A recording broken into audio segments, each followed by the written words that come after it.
सर्वप्रथम म यहाँहरूलाई यो विशेष अवसरमा यहाँहरू सबैलाई मेरो तर्फबाट पनि हार्दिक क्रान्तिकारी अभिवादन व्यक्त गर्न चाहन्छु।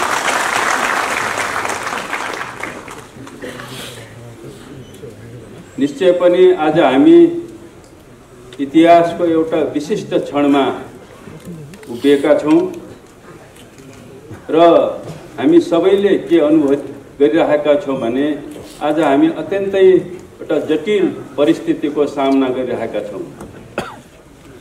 आज देशले एउटा विषम परिस्थितिको सामना गरिरहेको छ र यो विषम परिस्थिति ल्याउनुमा कोभिडले पनि एउटा महत्त्वपूर्ण भूमिका खेलेको छ र यो विषम परिस्थिति पैदा हुनुमा हाम्रो पार्टीको अन्तरसंघर्षले पनि एउटा महत्त्वपूर्ण भूमिका खेलेको छ। यसको साथसाथै यो विषम परिस्थिति सिर्जना गर्नमा प्रतिगामी शक्तिहरूको षड्यन्त्र र उनीहरूको प्रतिगामी रणनीतिले पनि महत्त्वपूर्ण भूमिका खेलेको छ। आज हामी यस सभागृहमा यो विषम परिस्थितिको कसरी सामना गर्ने, आज जुन नयाँ चुनौतीहरू पैदा भएका छन्, जुन नयाँ प्रश्नहरू पैदा भएका छन्, त्यसको सही उत्तर कसरी दिने र यो विषम परिस्थितिको सामना कसरी गर्ने भन्ने सन्दर्भमा हामी यहाँ केन्द्रित भएका छौं। यहाँ उद्घोषक मित्रले भन्नुभयो कुनै पनि समस्याको समाधान, कुनै पनि लक्ष्यको प्राप्ति, कुनै पनि संघर्षको सफलताको निर्धारण के कुराले गर्छ? हाम्रो समाजशास्त्रले, हाम्रो सिद्धान्तले, हाम्रो कम्युनिस्ट सिद्धान्तले भन्छ कि सफलताको निर्धारण, कुनै पनि लक्ष्यको प्राप्ति तपाईको सही विचारले निर्धारण गर्छ। यदि तपाईले सही विचार, सही नीति, सही कार्यक्रम र सही नेतृत्वको छनौट गर्न सक्नुभयो र त्यो निश्चित गर्न सक्नुभयो भने तपाईले आफ्नो विजयलाई, आफ्नो सफलतालाई पनि निश्चित गर्न सक्नुहुन्छ।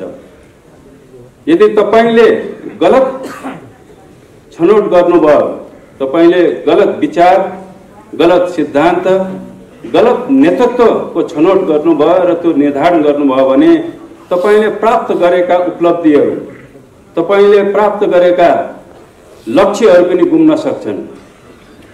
त्यसकारणले आज हामी यो ऐतिहासिक घडीमा देशलाई कसरी अगाडि बढाउने, हामी समृद्धिको दिशामा कसरी अगाडि बढ्ने, कसरी देशमा राजनैतिक स्थायित्व चाहिँ स्थापित गर्ने, कसरी कम्युनिस्ट आन्दोलनलाई एकताबद्ध गर्ने, कसरी हामीले निर्धारित गरेका लक्ष्यहरू चाहिँ हासिल गर्ने, कसरी हामीले समाजवादको आधार निर्माण गर्ने, कसरी हामीले समाजवादी क्रान्ति सम्पन्न गर्ने, यो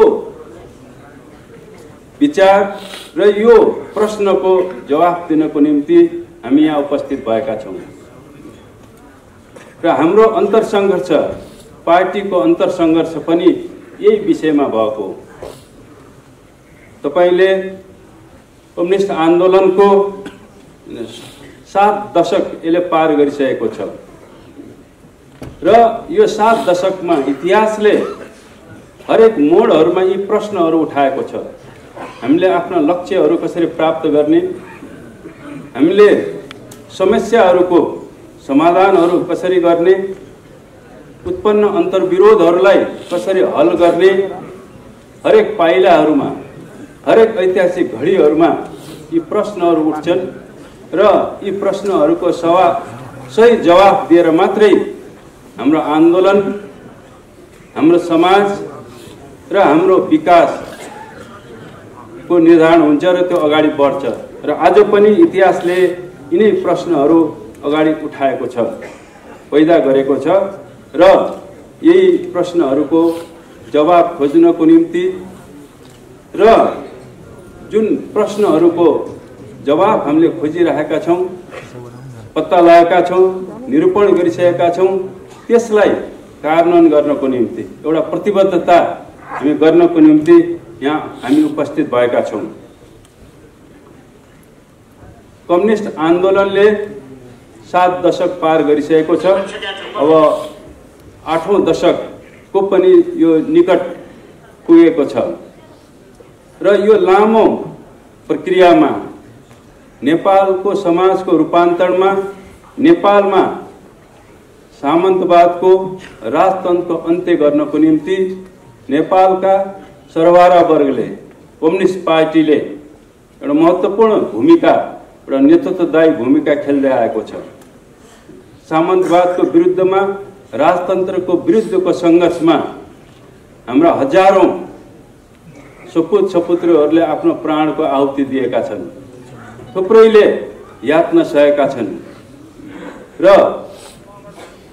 यही सङ्घर्षको परिणाम स्वरूप हामीले 62-63 सालसम्म आउँदाखेरि सामन्तवादमाथि, राजतन्त्रमाथि हामीले विजय प्राप्त गर्यौं र नेपालमा हामीले संघीय लोकतान्त्रिक गणतन्त्रको स्थापना गर्यौं र कम्युनिस्ट आन्दोलनका विभिन्न धाराहरूले सामन्तवादको विरुद्धमा चाहिँ महत्त्वपूर्ण भूमिका खेले।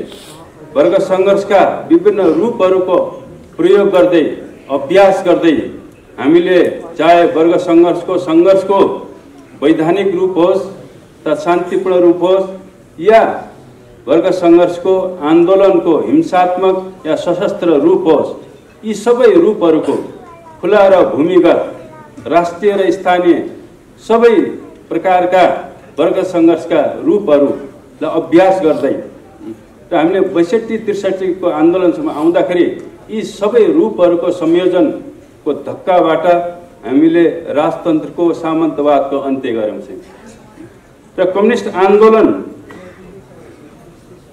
मुख्यतः दुईटा धाराहरू हामीले राजतन्त्रको अन्त्य गरिसकेपछि मूलतः हामीले जनवादी क्रान्ति यहाँ सम्पन्न गर्यौं र नेपालको कम्युनिस्ट आन्दोलनले एउटा नयाँ चरणमा प्रवेश गर्यो त्यहाँदेखि र अहिले हामी वर्ग सङ्घर्षको, सामाजिक रूपान्तरणको एउटा नयाँ चरणमा अहिले हामी छौं। त्यसलाई हामी समाजवादी चरण भन्छौं। अब हामीले यो देशमा जनवादी व्यवस्थाको स्थापना गरिसकेपछि, हामीले जनवादी क्रान्ति सम्पन्न गरिसकेपछि अब हामीले समाजवादको यहाँ निर्माण गर्ने हो। समाजवादको अर्थ भनेको त्यो समृद्धिको एउटा अभिव्यक्ति हो। समाजवाद भनेको समानताको अभिव्यक्ति हो र हामी यस्तो समाज, यस्तो राज्य हामी निर्माण गर्न चाहन्छौं जहाँ समानता होस्, जहाँ समृद्धि होस्, कोही पनि त्यहाँ खान नपाउने र कोही चाहिँ खान पाउने त्यो किसिमको अवस्था नहोस्। त्यसकारणले समाजवाद, त्यस्तो समाजको हामी निर्माण गर्न चाहन्छौं। हामी त्यो चरणमा आइपुगेका छौं र त्यसको निम्ति हामीलाई सही सिद्धान्त, सही विचार, कमरेड मदन भण्डारीले भने जस्तै हामीलाई सही विचार, सही नीति चाहिन्छ। त्यो कुनै किताबमा छैन, त्यो मार्क्सवादका ठेलीहरूमा त्यो छैन। नेपालमा हामीले समाजवादको निर्माण कसरी गर्ने, नेपालमा हामीले समृद्धि कसरी हासिल गर्ने र समृद्ध नेपाल र सुखी नेपालीको जुन राष्ट्रिय आकांक्षा हो त्यो पूरा गर्ने कुनै मार्क्सवादको कुनै पनि किताबमा लेखिएको छैन। हामीले नै त्यो सिद्धान्तको प्रतिपादन गर्ने हो र विचारहरू, सिद्धान्तहरू कहाँबाट पैदा हुन्छ? मार्क्सवादले हामीलाई सिकाउँछ, विज्ञानले हामीलाई सिकाउँछ त्यो जनताबाट प्राप्त हुन्छ, त्यो जीवनबाट प्राप्त हुन्छ। हामीले जनताबाट नै सही विचार पाउन सक्छौं। हामीले वर्ग सङ्घर्ष आन्दोलनबाट नै ती सही विचारहरू चाहिँ पैदा हुन्छन्। त्यसकारणले हामीले समाजवादको निर्माण गर्नको निम्ति सही विचारको प्रतिपादन गर्ने एउटा सही कार्यदिशाको सही नेतृत्वको चाहिँ निरूपण गर्ने एउटा चरणमा हामी आइपुगेका छौँ र हाम्रो पार्टीभित्रको अन्तरसङ्घर्ष पनि अहिले समाजमा भइरहेको पार्टीभन्दा बाहिर भइरहेको एउटा बहस पनि चाहिँ हामीले सही विचार सही सिद्धान्त र सही नेतृत्वको निर्माण कसरी गर्ने भन्ने सन्दर्भमा यी भएका हुन्। हामीले यस अर्थमा यस परिप्रेक्ष्यमा हाम्रो पार्टीभित्रको अन्तरसङ्घर्षलाई पनि बुझ्न जरुरी छ। आज हामी यहाँसम्म आउँदाखेरि हामीले जनवादी क्रान्ति सम्पन्न गरिसकेपछि हामीले समाजवादको आधार निर्माण गर्नको निम्ति हामीलाई एउटा सही एउटा शक्तिशाली एउटा मजबुत नेतृत्व चाहिन्छ भन्ने त्यो निष्कर्ष त्यो आत्मबोध सहित नेपालको विभाजित कम्युनिस्ट आन्दोलन जो विभिन्न धाराहरूमा विभाजित भएका थिए त्यसलाई एकताबद्ध गर्न जरुरी छ भनेर हामीले नेपालको कम्युनिस्ट आन्दोलनका धाराहरूलाई हामीले एकताबद्ध गऱ्यौँ चाहिँ र नेकपा एमालेले एउटा धाराको प्रतिनिधित्व गर्थ्यो र नेकपा माओवादी केन्द्रले नेपाली कम्युनिस्ट आन्दोलनको अर्को धाराको प्रतिनिधित्व गर्थ्यो। यी दुईटा धाराको एकीकरणबाट नेकपा भन्ने पार्टीको एउटा मजबुत नेतृत्व एउटा शक्तिशाली चाहिँ पार्टीको हामीले निर्माण गऱ्यौँ र यसको साथसाथै हामीले समाजवादको आधार खडा गर्न त्यसको निर्माण गर्नको निम्ति एउटा राजनीतिक स्थायित्व चाहिन्छ एउटा मजबुत सरकार चाहिन्छ भन्ने त्यो आत्मबोधका साथमा चाहिँ हामी जनताको बीचमा गयौँ र जनताले 2/3 चाहिँ एउटा स्थायित्वको चाहिँ जनादेश हामीलाई दियो र 2/3 को मतसहितको एउटा मजबुत सरकार एउटा राजनीतिक स्थायित्वको मेन्डेट जनताले हामीलाई दिए र हामीले 62-63 सम्म आउँदाखेरि जनताकै बलमा हामीले सङ्घीय लोकतान्त्रिक गणतन्त्रको स्थापना गर्यौँ। यो तीनटा कुराहरू जनवादी क्रान्ति भनौँ अथवा चाहिँ सामन्तको अन्त्य पश्चात यी तीनवटा हामीले उपलब्धिहरू चाहिँ हामीले हासिल गर्यौँ। एउटा मजबुत कम्युनिस्ट पार्टीको निर्माण, दोस्रो एउटा स्थिर र एउटा मजबुत सरकारको निर्माण र तेस्रो हामीले सङ्घीय लोकतान्त्रिक गणतन्त्रको स्थापना चाहिँ यो तीनवटा एउटा ऐतिहासिक उपलब्धिहरू नेपाली क्रान्तिका सफलताका अभिव्यक्ति हुन् भन्ने हामीलाई लाग्दछ। तर यिनै उपलब्धिहरू प्राप्त गरे पश्चात प्रतिगामी शक्तिहरूले ती उपलब्धिहरूलाई समाप्त पार्न उनीहरूले फेरि आफ्नो गुमेको सत्तालाई पुनर्स्थापना गर्नको निम्ति उनीहरूले आफ्नो रणनीतिहरू तय गरे। उनीहरूले फेरि प्रतिगमनलाई पुनर्स्थापना गर्नको निम्ति उनीहरूले नेकपालाई यो आन्दोलनको नेतृत्वलाई कसरी विभाजित गर्ने भन्ने उनीहरूले रणनीति तय गरे। उनीहरूले फेरि प्रतिगमनको पुनर्स्थापनाको निम्ति कसरी फेरि एउटा राजनीतिक अस्थिरता पैदा गर्ने देशमा र नेकपाको नेतृत्वमा भएको सरकारलाई कसरी विघटन गर्ने भन्ने उनीहरूले रणनीति तय गरेछन्। यिनै रणनीति यो तीनवटा रणनीति अन्तर्गत उनीहरूले यी अवधिहरूमा चाहिँ षड्यन्त्र गर्दै आए र यहाँसम्म आउँदाखेरि हामी के देख्छौँ वस्तुगत परिणामको रूपमा भने उनीहरूले नेकपालाई विभाजन गर्न चाहिँ उनीहरू सफल भए। यो चाहिँ अकाट्य चाहिँ तथ्य हो, परिणाम हो। आज यहाँसम्म आउँदाखेरि उनीहरूले नेकपालाई विभाजित गर्न सफल भए। नेकपाको एउटा गुट पार्टीबाट अहिले अलग भएको छ र आज उनीहरूले राजनीतिक अस्थिरता फेरि सिर्जना गर्न सकेकोमा उनीहरूले नेकपाको निर्वाचित 2/3 सरकार विघटन भएकोमा उनीहरू त्यहाँ पनि हर्षोल्लास उनीहरूले मनाइरहेका छन्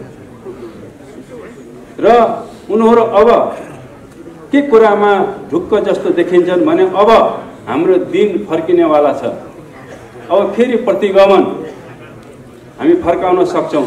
फेरि पुरानै सत्ता, पुरानै व्यवस्था, पुरानै परिस्थिति हामी फर्काउन सकिन्छ भन्ने कुरामा उनीहरू धेरै विश्वस्त भएका छन्, धेरै उत्साहित भएको देखिन्छन् र उनीहरू सडकमा उनीहरूका उत्साहहरू सडकमा देखिन्छन्। उनीहरू छत्ताछुल्ल भएका छन् कि अब प्रतिगमनको दिन आयो भन्ने कुरामा उनीहरू रमाइरहेका छन्। त कमरेडहरू, आज हामी यो ऐतिहासिक घडीमा फेरि कम्युनिस्ट आन्दोलनलाई कसरी एकताबद्ध गर्ने, हामीले प्रतिगमनको खतरालाई, त्यो जोखिमलाई, त्यसको पुनर्स्थापनालाई कसरी रोक्ने, कसरी फेरि देशमा एउटा राजनीतिक स्थायित्व, नेकपाको नेतृत्वमा फेरि एउटा मजबुत सरकार कसरी निर्माण गर्ने भन्ने प्रश्नसहित यहाँ उपस्थित भएका छौँ। पक्कै पनि हाम्रो पार्टीले यसको जवाफ दिएको छ, हाम्रो नेतृत्वले यसको सही जवाफ दिएको छ। अब हामीले विभाजित कम्युनिस्ट आन्दोलनलाई, यो पुनः विभाजित कम्युनिस्ट आन्दोलनलाई हामी अब जनताको बीचमा गएर जनताले मात्र यो विभाजित कम्युनिस्ट आन्दोलनलाई फेरि एकताबद्ध गर्न सक्छन्। त्यसकारणले हामीले जनतामा जाने नीति तय गरेका छौँ, हामीले त्यो निर्णय गरेका छौँ। हामीलाई लाग्छ यो एकदम सही नीति छ। हामीले फेरि राजनीतिक स्थायित्व, नेकपाको नेतृत्वमा एउटा मजबुत सरकार, समाजवादको आधार निर्माण गर्नको निम्ति, विकास र समृद्धिको निम्ति चाहिँ एउटा मजबुत सरकार नेकपाको नेतृत्वमा कसरी फेरि चाहिँ निर्माण गर्ने, गठन गर्ने, त्यो पनि हामी जनताको बीचमा मात्रै गएर गर्न सक्छौँ। जनताले मात्रै एउटा स्थायित्व दिन सक्छ, जनताले मात्रै नेकपाको नेतृत्वमा एउटा मजबुत सरकार दिन सक्छ। त्यसकारणले हामीले जनताको बीचमा जाने हामीले निर्णय गरेका छौँ र प्रतिक्रान्तिको जो खतरा पैदा भएको छ, अहिले आकाशमा जो मडारिएको छ प्रतिक्रान्तिका खतराहरू, जो चलखेलहरू अहिले भइरहेका छन्, फेरि चाहिँ प्रतिगमनलाई चाहिँ यहाँ पुनर्स्थापित गर्ने देशी विदेशी शक्तिहरूले हामीले चलखेल गरिरहेको देखिरहेका छौँ। उनीहरू उत्साहित भएको, उनीहरू क्रियाशील भएको हामीले देखिरहेका छौँ। प्रतिक्रान्तिलाई, प्रतिगमनलाई पनि अब पार्टीहरूले मात्र रोक्न सक्दैन, अब जनताले मात्र त्यसलाई रोक्न सक्छ। त्यसका हामी जनताको बीचमा प्रतिक्रान्तिलाई रोक्न, प्रतिगमनलाई रोक्नको निम्ति हामीले हाम्रो एजेन्डाहरूलाई लिएर जाने, हाम्रो गणतन्त्रको एजेन्डा, हाम्रो चाहिँ सङ्घीयताको एजेन्डा, हाम्रो समृद्धिको एजेन्डा, हाम्रो राष्ट्रियताको एजेन्डा, त्यो लिएर जनताको बीचमा जान जरुरी छ र जनतालाई चाहिँ फेरि जागृत गरेर, करोडौँ जनतालाई परिचालन गरेर हामीले प्रतिक्रान्तिलाई रोक्ने हो। हामीले पुनः चाहिँ एउटा स्थायित्व हामीले स्थापित गर्ने हो। पुनः विभाजित कम्युनिस्ट आन्दोलनलाई हामीले चाहिँ जनताको सहयोगमा मात्रै त्यसलाई हामी फेरि एकताबद्ध गर्न सकिन्छ। त्यसकारणले हामीले मध्यावधि निर्वाचनमा जाने, अब पुरानो संसदले एउटा स्थायित्व दिन सक्दैन, उसले सकेन थियो। यहाँसम्म आउँदाखेरि पुरानो संसद एउटा अस्थिरताको संयन्त्रमा परिणत भइसकेको छ। देखि यसको औचित्य सकियो। त्यसका हामीलाई नयाँ संसदको पुनर्स्थापना, नयाँ संसदको स्थापना आजको सही पोलिसी हुनसक्छ, सही नीति हुनसक्छ, सही मार्गचित्र हुनसक्छ। त्यसकारणले नयाँ संसद, पुरानो संसद होइन, नयाँ संसदको स्थापना नै आजको सही चाहिँ नीति हो, सही मार्गचित्र हो। आज हामी जनताको बीचमा गएर लाखौँ करोडौँ जनतालाई परिचालन गरेर चाहिँ नयाँ संसदको स्थापना गर्ने र त्यो मार्फतबाट एउटा स्थिर सरकार, एउटा शक्तिशाली सरकारको निर्माण गर्ने र निर्वाचनको माध्यमबाट कम्युनिस्ट आन्दोलनलाई पनि हामीले एकीकृत गर्नेछौँ। यो माध्यम नै यस्तो माध्यम हो जसबाट फेरि हामी विभाजित कम्युनिस्ट आन्दोलनलाई एकीकृत गर्न सकिन्छ र कम्युनिस्ट आन्दोलनमा भएका अवसरवादी चाहिँ तत्त्वहरूलाई, अवसरवादी प्रवृत्तिलाई चाहिँ हामी किनारा लगाउन सकिन्छ।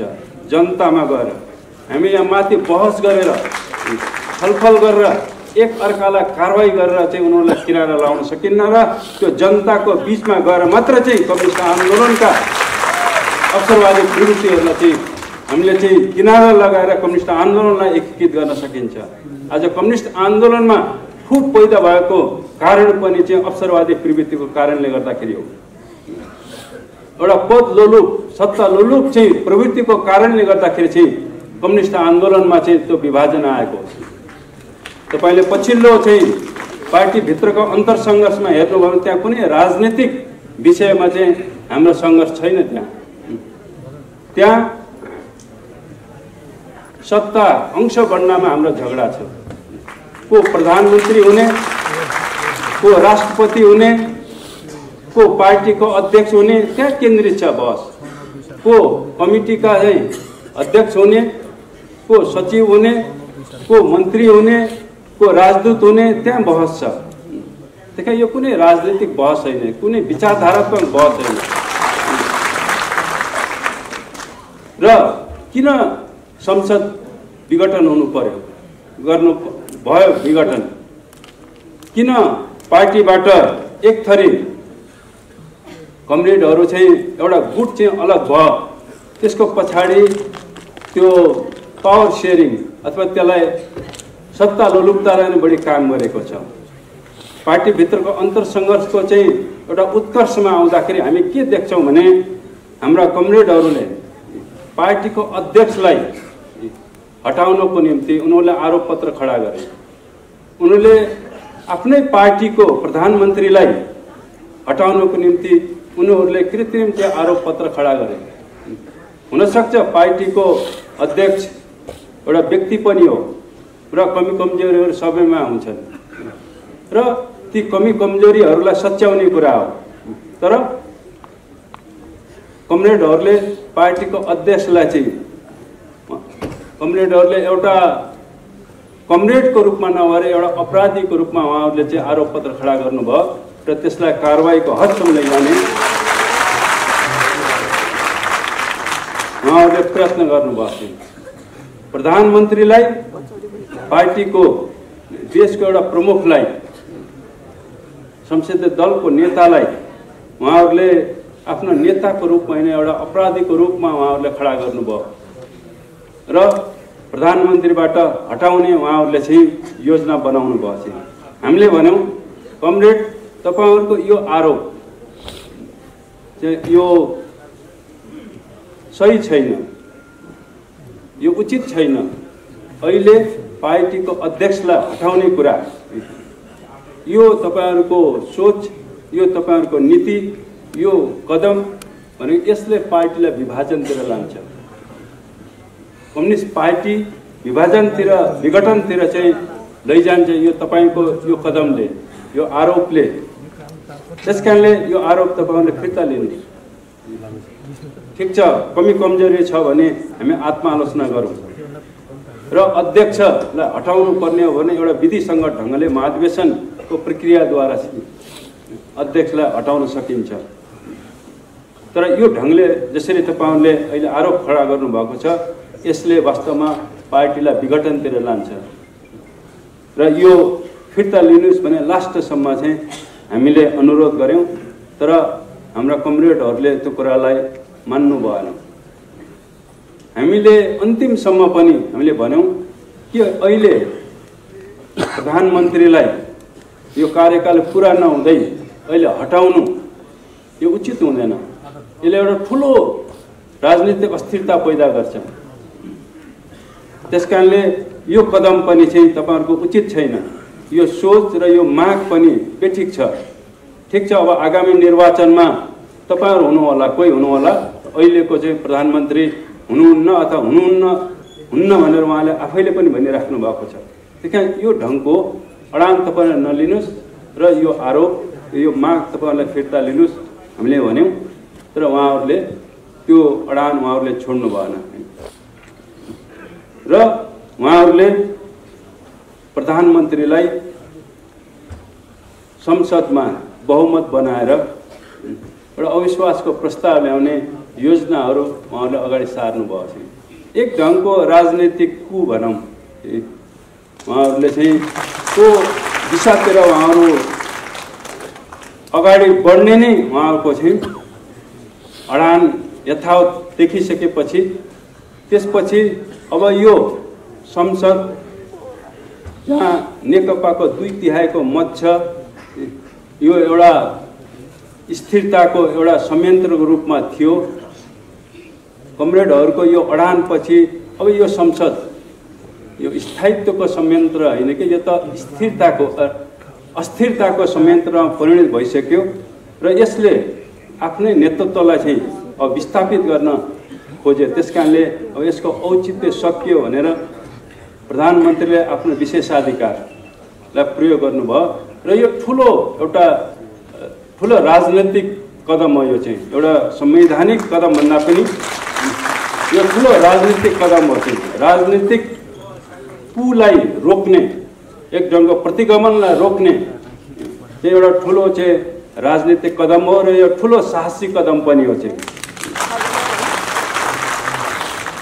त्यसकारणले अहिले निश्चय पनि अहिले बहस छ। यो बहस अब अदालतमा पुगेको छ। यो कदम उठाउनु यो संवैधानिक थियो कि यो असंवैधानिक थियो, यो अग्रगामी कदम थियो कि यो प्रतिगामी कदम हो भन्ने कुरा त्यो अदालतले फैसला गर्छ। तर यो अग्रगामी कदम हो र यसले यो कदमले चाहिँ प्रतिगमनलाई चाहिँ रोक्यो। चाहिँ तत्काल जो हुन खोजिरहेको थियो त्यो प्रतिगमनलाई चाहिँ यसले रोक्यो चाहिँ र भविष्यले निश्चित रूपमा यसलाई प्रमाणित गर्नेछ यो कदम सही थियो र हामीलाई विश्वास